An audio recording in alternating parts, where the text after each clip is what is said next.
Hello friends, ഇന്ന് നമുക്ക് നല്ലൊരു നെയ്ച്ചോറ് ഉണ്ടാക്കിയാലോ? പെരുന്നാളിനൊക്കെ ഉണ്ടാക്കാൻ പറ്റിയത്. അപ്പം അതിനായി ഞാനിപ്പോൾ 4 കപ്പ് ജീരകശാല അരി കഴുകി വൃത്തിയാക്കിയിട്ട് ഊറ്റിയെടുത്ത് വെച്ചിട്ടുണ്ടായിരുന്നു. നല്ലപോലെ ഡ്രൈ ആക്കി എടുത്തിട്ടുണ്ട്. ഇനി നമുക്ക് ഒരു പാത്രത്തിലേക്ക് ഒരു 4 ടേബിൾ സ്പൂൺ എണ്ണ ഒഴിച്ച് കൊടുക്കാം. ഞാനിപ്പോൾ സൺഫ്ലവർ ഓയിലാണ് ഒഴിച്ചിരിക്കുന്നത്. ഇനി നമുക്കൊരു 2 ടേബിൾ സ്പൂൺ നെയ്യും കൂടി ചേർത്ത് കൊടുക്കാം.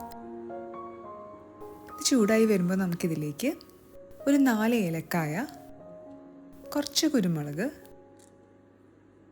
ഒരു ചെറിയ പീസ് പട്ട ഇങ്ങനെ ചെറുതായിട്ട് കട്ട് ചെയ്തത്, 1/2 ടീസ്പൂൺ പെരുംജീരകം, 1/2 ടീസ്പൂൺ നല്ല ജീരകം, ഇതൊക്കെ ചേർത്തിട്ട് നമുക്ക് നന്നായിട്ടൊന്ന് മൂപ്പിച്ചെടുക്കണം. നല്ലൊരു മണമൊക്കെ വരുന്നുണ്ട്. ഇതിലേക്ക് ഇനി ഒരു സവാള അരിഞ്ഞ് ചേർത്ത് കൊടുക്കാം. ഇത് അത്യാവശ്യം വലുപ്പമുള്ളൊരു സവാളയാണ് കേട്ടോ. ഒന്ന് ചെറുതായിട്ടൊന്ന് വഴറ്റിയെടുക്കണേ. ഒരുപാട് ബ്രൗൺ കളറൊന്നും ആവേണ്ട ആവശ്യമില്ല.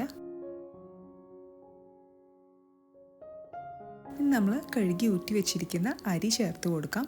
നമ്മളിപ്പോൾ കുതിർത്തുന്നൊന്നുമില്ല കേട്ടോ. കുതിർത്താണ്ട് തന്നെ നല്ല അടിപൊളിയായിട്ടുള്ള ഗീ റൈസ് നമുക്ക് ഉണ്ടാക്കാൻ പറ്റും. ഇത് നമുക്കൊരു 5 മിനിറ്റോളം നന്നായിട്ടൊന്ന് വറുത്തെടുക്കണം. നല്ലൊരു സ്മെല്ല് വരും അരി ഇങ്ങനെ വറുത്ത് വരുമ്പോൾ. ഒരു മീഡിയം ഫ്ലെയിമിലിട്ട് നല്ല പോലെ നമുക്കിതൊന്ന് വറുത്തെടുക്കാം. അപ്പോൾ ഈ അരി വറുക്കുന്ന സമയത്ത് നമുക്ക് വെള്ളം ചൂടാക്കാൻ വയ്ക്കാം. അപ്പോൾ 4 കപ്പ് അരിക്ക് ഞാൻ 6 കപ്പ് വെള്ളമാണ് എടുക്കുന്നത്. അതായത് 1 കപ്പിന് 1.5 കപ്പ് വെള്ളം കേട്ടോ.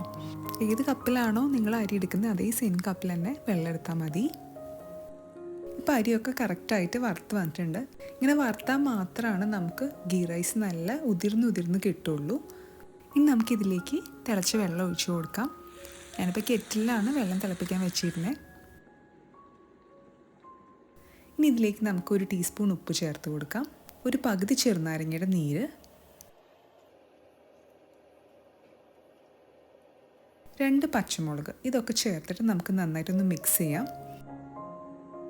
ഇത് മൂടി വെച്ചിട്ടൊരു 8 മിനിറ്റ് നമുക്ക് ലോ ഫ്ലെയിമിൽ, ഏറ്റവും ലോവസ്റ്റ് ഫ്ലെയിമിൽ ഇട്ടിട്ട് വേവിക്കാം.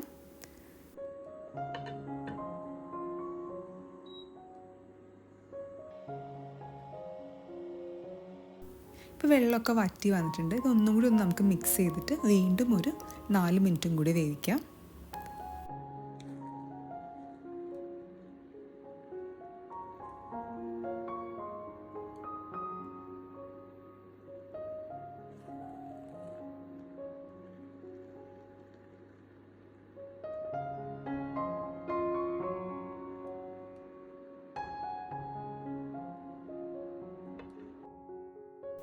ഇപ്പം നമ്മുടെ ഗീ റൈസ് ഇവിടെ റെഡി ആയിട്ടുണ്ട്.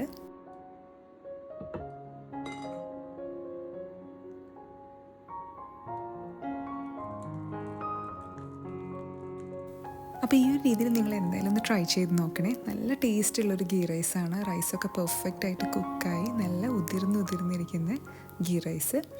അപ്പോൾ ഉണ്ടാക്കി നോക്കിയിട്ട് ഇഷ്ടമാണെങ്കിൽ നമ്മുടെ ചാനൽ സബ്സ്ക്രൈബ് ചെയ്യണം കേട്ടോ. Thank you for watching. Bye. അപ്പം ഞാൻ ഗാർണിഷ് ചെയ്യാനായിട്ട് കുറച്ച് സവാള വറുത്തതും പിന്നെ കുറച്ച് അണ്ടിപ്പരിപ്പ് മുന്തിരിയും വറുത്തതും കൂടി വെച്ച് കൊടുത്തിട്ടുണ്ട്.